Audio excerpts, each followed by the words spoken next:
The crisp autumn air, once a comfort, now felt like a cold whisper of what was lost.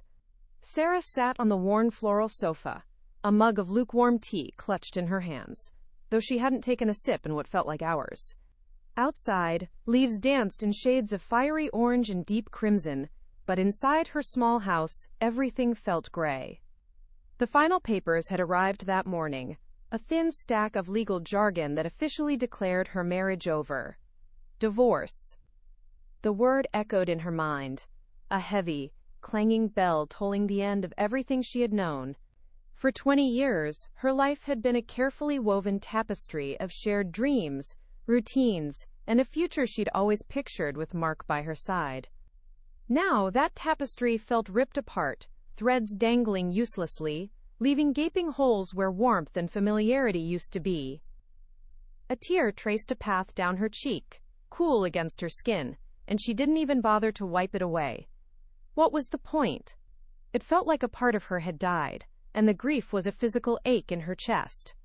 She remembered their wedding day, a blur of white lace, joyful laughter, and promises whispered under a sky as blue as hope. They had built a home, raised a family, or so she thought. Their children were grown now, off living their own lives, leaving Sarah and Mark alone in a house that suddenly felt too big, too quiet. The silence had been the first sign, a creeping chill that replaced their easy conversations. Then came the distance, subtle at first, like two ships slowly drifting apart in a vast ocean. Before she knew it, they were on separate shores, unable to find their way back to each other. The initial wave of sadness, slowly, painfully, began to recede, much like the tide pulling back from a vast, empty beach. Weeks turned into months. Sarah still found herself on the floral sofa, but the tea was no longer lukewarm and forgotten. Sometimes, it was a steaming cup of Earl Grey, enjoyed with a book. The gray feeling hadn't vanished completely, but flickers of other colors, faint at first, started to appear. The house, once echoing with silent memories, now simply felt quiet. And in that quiet, a strange new feeling began to bloom. Space. So much space. Time, too, stretched out before her, vast and uncharted. At first it was daunting. Every evening felt like an endless expanse of nothingness. There were no dinners to cook for two, no shared TV shows to watch, no plans to discuss for the weekend. The children called, of course, checking in with loving concern, but they had their own busy lives. For the first time in over 2 decades, Sarah had an abundance of time, solely for herself.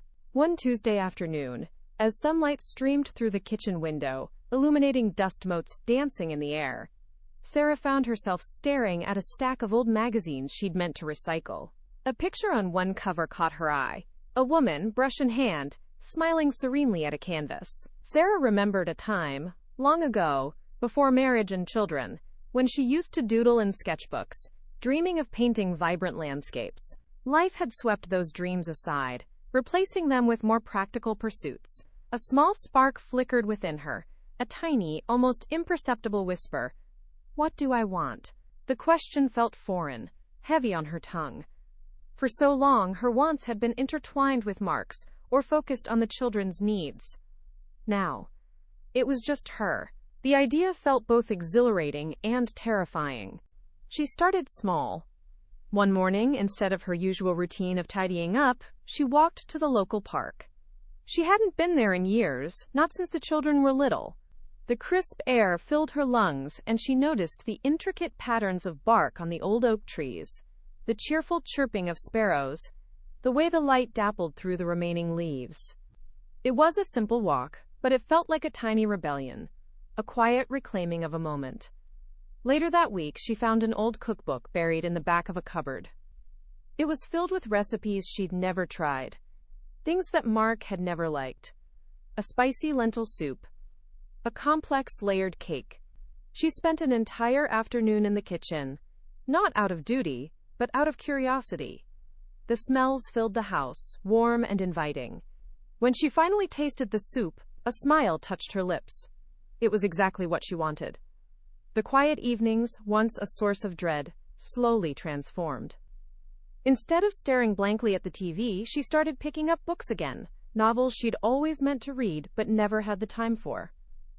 She rediscovered her love for mysteries, losing herself in tales of intrigue and adventure until late into the night. Sometimes, she'd just sit by the window, watching the stars appear, thinking, truly thinking, about her day, about her life. The question, "What do I want?" became less daunting, more like a gentle invitation. She began to write down small answers in a forgotten journal. I want to learn French. I want to visit the coast. I want to feel sunlight on my face every morning. Asterisk. These weren't grand plans yet, just tiny seeds of desire, slowly taking root in the fertile ground of her newfound freedom. The world hadn't ended, after all. It had simply quieted down, making space for her to finally hear herself. The tiny seeds of desire Sarah had planted in her journal began to sprout, reaching for the light. The quiet whisper of, "What do I want?" had grown into a clear, steady voice, urging her to move beyond the comfort of her home and into the world. It wasn't enough to just think about her dreams anymore. It was time to actually try them. First on her list was painting. She remembered the old magazine cover, the serene artist, and felt a pull towards that forgotten part of herself. Hesitantly, she drove to a small art supply store, the kind with the comforting smell of canvas and oil paints. She felt like a child in a candy shop, overwhelmed by the vibrant tubes of color and the different brushes. She bought a basic set, a small easel, and a few canvases, feeling a flutter of excitement mixed with a healthy dose of nerves. Her first attempts were clumsy. The paint didn't go where she wanted it to, the colors mixed into muddy browns, and the landscapes she tried to capture looked nothing like the beauty she saw in her mind's eye. Frustration simmered, but something else was there too, a deep, quiet joy in the act of creating. She signed up for an evening painting class at the local community center. The instructor was a kind, elderly woman with paint stains on her apron and a twinkle in her eye. Sarah learned about perspective, color theory, and how to properly clean a brush. More importantly, she learned that it was okay to make mistakes, to experiment, to find her own style. Slowly, her canvases began to show improvement, capturing the soft hues of a sunset or the playful bounce of light on water. Each completed painting, no matter how imperfect, filled her with a sense of accomplishment she hadn't felt in years. Then came hiking. This dream was inspired by the walks she'd started taking in the park, and a deep longing for the fresh air and wide-open spaces she'd seen in nature documentaries. Mark had never been one for physical activity beyond a leisurely stroll, so hiking had always been a solitary fantasy. Now there was no one to hold her back. She bought a sturdy pair of hiking boots, a small backpack, and a map of local trails. Her first real hike was a modest loop through a nearby nature preserve. The path wound through tall trees, their branches forming a leafy canopy overhead. The sounds of the city faded, replaced by the rustle of leaves, the chirping of unseen birds, and the gentle crunch of her boots on the trail. She felt her muscles working, her lungs filling with clean air, and a sense of lightness she hadn't realized she'd lost. The beauty of the natural world captivated her. She saw tiny wildflowers pushing through cracks in rocks, observed squirrels darting up tree trunks, and felt the cool spray of a small waterfall. Each step was a discovery, each vista a breathtaking reward. She started going on longer, more challenging hikes, sometimes driving an hour or two to explore new state parks. She learned to read trail markers, to pack wisely, and to appreciate the quiet solitude of the wilderness. One particularly sunny Saturday, she reached the summit of a small mountain, a hike that had seemed impossible just months before. Standing there, looking out over the rolling hills and distant towns, a profound sense of peace washed over her. The wind whipped through her hair, and for a moment, she felt utterly free. Free from expectations, free from past disappointments, free to simply be herself, high above the world. It was a feeling more exhilarating than any she had ever known. The world wasn't ending. It was expanding, unfurling before her like a vibrant, unexplored map. And she, Sarah, was the adventurer. As Sarah embraced her new adventures in painting and hiking, a wonderful, unexpected thing began to happen. She wasn't alone anymore. Her world, once confined to the quiet solitude of her house, started to fill with new voices, new smiles, and the warm glow of shared laughter. The painting class at the community center was the first place. On her initial few visits, Sarah had been shy, keeping to herself, focused solely on the canvas in front of her. But the instructor, Mrs. Gable, a spry woman with a perpetually cheerful demeanor, encouraged interaction. "Art is meant to be shared, dear," she'd say, bustling between easels. Slowly, Sarah started to chat with the woman next to her, an energetic retired teacher named Brenda, who painted bold, abstract pieces. Brenda had a booming laugh and an endless supply of encouraging words. "Don't be afraid of the color, Sarah. Throw it on there," she'd exclaim, making Sarah chuckle and relax. Soon, their conversations extended beyond paintbrushes and palettes. They talked about their lives, their families, and their dreams. Brenda introduced Sarah to a few other women from the class: Martha, who specialized in delicate watercolors of flowers, and Eleanor, a quiet woman who created stunning portraits. They started having coffee together before class, then occasionally went out for lunch afterward. Sarah found herself looking forward to Tuesdays, not just for the art, but for the company. These women were different from her old circle of friends, who were mostly couples, and whose conversations often revolved around shared marital experiences. With Brenda, Martha, and Eleanor, the focus was on their individual passions, their new hobbies, and the simple joys of their day. Her hiking adventures also led to new connections. One crisp Saturday morning, while navigating a slightly tricky part of a trail, Sarah stumbled. Before she could fall, a strong hand steadied her arm. "Whoa there! Careful on these roots," a friendly voice said. She looked up to see a man with kind eyes and a warm smile, holding a hiking pole. His name was Tom, and he was part of a small local hiking group. He explained that they met every weekend to explore different trails in the area. Hesitantly, Sarah joined them the following week. The group was a mix of ages and backgrounds, all united by their love for nature and the outdoors. There was Lisa, a young woman who worked as a park ranger and knew every plant and bird by name. David, a jovial grandfather who always had a story to tell. And Maria, a quiet but strong woman who hiked with impressive speed. They welcomed Sarah with open arms, sharing snacks, offering tips on tricky terrains, and pausing at scenic overlooks to share stories and observations. Sarah discovered a new kind of camaraderie on these trails. Unlike the polite, often superficial interactions she'd grown accustomed to, these were genuine connections, forged through shared effort and mutual appreciation for the beauty around them. They cheered each other on up steep climbs and celebrated together at breathtaking summits. She learned that Lisa was an amateur photographer, and they spent hours discussing light and composition. David, it turned out, was a retired history teacher, and his tales of local lore made every hike an educational journey.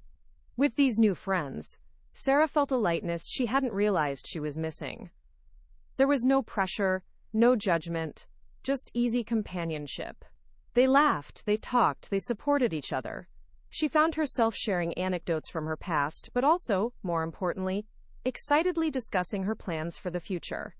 These friendships were a powerful affirmation that her life wasn't just continuing, it was flourishing, enriched by the wonderful people she was meeting along the way.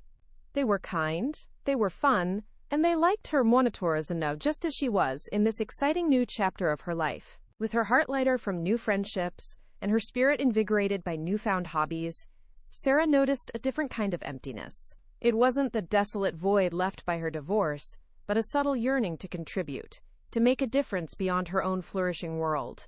Her days were full of painting and hiking, laughter with Brenda and Tom, but a deeper sense of purpose was still waiting to be discovered. One afternoon, while browsing a local community board, a flyer caught her eye. Volunteers needed, Art for All. It was an initiative to bring art classes to children in underserved neighborhoods, providing them with creative outlets and a safe space to express themselves. Sarah remembered her own joy in rediscovering painting, the way it had quieted her mind and brightened her world. She thought about children who might not have such opportunities, and a warm feeling spread through her chest. This felt different from her own personal pursuits. This felt like something she could give back.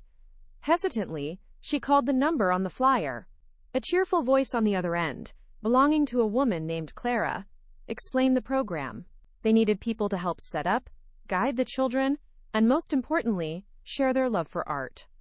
Sarah admitted she wasn't an expert painter, just a beginner, but Clara assured her that enthusiasm and kindness were far more important than technical skill. Her first day as a volunteer was a whirlwind of colorful chaos. 20 eager children, ranging from 6 to 10 years old, filled the community hall with their energy and imaginations.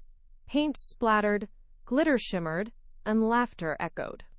Sarah helped a shy little girl named Maya mix the perfect shade of purple for her fantastical unicorn. She encouraged a boisterous boy named Leo to paint his superhero's cape with bold, sweeping strokes. Seeing their faces light up with pride as they held up their finished creations filled Sarah with an unexpected rush of warmth and importance. It wasn't just about teaching them to paint, it was about giving them a voice, a way to tell their stories, even if they didn't have the words yet. Sarah found herself sharing tips Mrs. Gable had taught her, demonstrating how to hold a brush, or gently suggesting different color combinations. She saw a flicker of her own past self in some of the children, especially the quieter ones, who seemed to come alive once they had a paintbrush in their hand. Outside of the art program, her hiking group often organized trail cleanup days. At first, Sarah joined simply because her friends were going, but soon, she found a deep satisfaction in the work itself. Spending a Saturday morning picking up litter along a beautiful forest path, working alongside Lisa, David, and Maria felt meaningful. They weren't just hiking, they were protecting the very spaces that brought them so much joy. The physical effort, the camaraderie, and the tangible result of a cleaner, healthier trail left her feeling invigorated and purposeful. One day, while volunteering at Art for All, Clara pulled Sarah aside. "You have a real gift with these kids, Sarah," she said, her eyes kind. "They adore you. You make them feel seen." Sarah felt a blush creep up her neck, but also a profound sense of validation. For so long, she had felt invisible, her contributions in her marriage often unacknowledged. Now, in these small, genuine moments, she was making a real difference. Helping others wasn't a grand gesture, but a series of small, consistent acts of kindness and contribution. It wasn't just about filling her time, it was about enriching her soul. The joy she saw in the children's eyes, the clean beauty of a restored trail, the shared purpose with her new friends. These things knit together a new sense of identity. She wasn't just Sarah, the woman who had gotten divorced. She was Sarah, the artist, the hiker, the friend, and now, the helper. It was a role that made her feel truly important, not for who she was to someone else, but for who she was becoming. Even with a burgeoning social life and the fulfilling work of volunteering, there were still quiet moments, especially late at night or early in the morning, when Sarah found herself truly alone. These moments, once filled with a gnawing loneliness, began to transform. She no longer felt the desperate need for companionship to fill the silence. Instead, she found a deep, comforting contentment in her own company. This newfound happiness wasn't about ignoring her past or pretending her divorce hadn't been painful. It was about accepting it, understanding that the sadness had been a part of her journey, but not the end of it. She started to see her solitude not as an absence, but as a presence, a space for self-reflection, growth, and genuine peace. One rainy Saturday, when her hiking plans were canceled and her painting class was on break, Sarah decided to treat herself. She brewed a fresh pot of coffee, put on some classical music, and simply sat by the window, watching the raindrops trace paths down the glass. Instead of feeling restless or bored, she felt a profound sense of calm. She thought about the shy little girl, Maya, at the art class, who had finally painted a bold, colorful sun. She thought about the challenging uphill climb on her last hike and the feeling of exhilaration when she reached the top. Each memory brought a quiet smile to her face. These were her achievements, her joys, independent of anyone else. She realized she was no longer waiting for someone to make her happy or to validate her choices. Her happiness was her own creation, woven from the threads of her new experiences, her growing confidence, and her quiet strength. She started making decisions based purely on what felt right for her, without consulting anyone else or worrying about their approval. Should she take that solo trip to the coast she'd always dreamed of? Yes, she decided, booking a small cottage by the sea for a long weekend. Should she try that advanced painting workshop, even if it seemed a little intimidating? Absolutely. This journey of self-discovery also unearthed a resilience she hadn't known she possessed. There were still challenges, of course. Her old car broke down, requiring an unexpected and expensive repair. A minor misunderstanding arose with one of her new friends. In the past, such events might have sent her spiraling, feeling helpless and overwhelmed. Now she faced them with a steady resolve. She researched mechanics, compared prices, and made the best decision she could. She calmly talked through the misunderstanding with her friend, finding a solution that strengthened their bond. Each small hurdle she overcame, each decision she made independently, added another brick to the foundation of her self-reliance. She learned to fix a leaky faucet by watching an online video, saving herself a plumber's fee. She managed her finances with a newfound clarity, taking control of her future. These weren't grand heroic acts, but they were deeply empowering. They showed her that she was capable, resourceful, and strong. One evening, after a particularly fulfilling day of volunteering and a long, reflective walk, Sarah caught her reflection in the hallway mirror. She didn't just see the lines of age, or the faint traces of past sorrows. She saw a woman with bright, alert eyes, a gentle smile, and a quiet confidence that radiated from within. It was the face of someone who had faced the end of one life and bravely built another, brick by beautiful brick.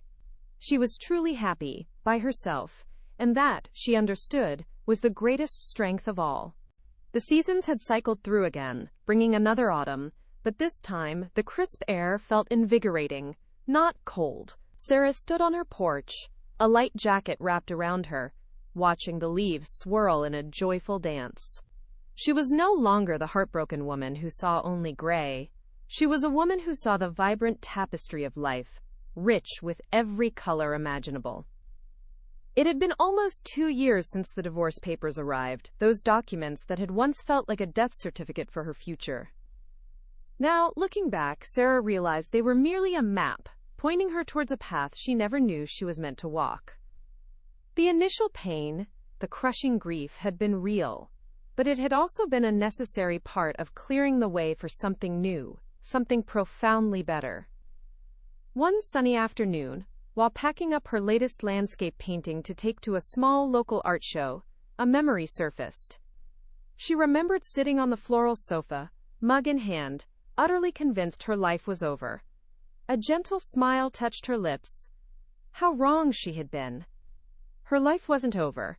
It had just been waiting for her to truly begin living it.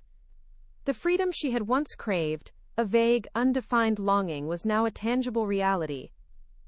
It was in the unhurried morning she spent sipping coffee and planning her day, knowing every choice was her own.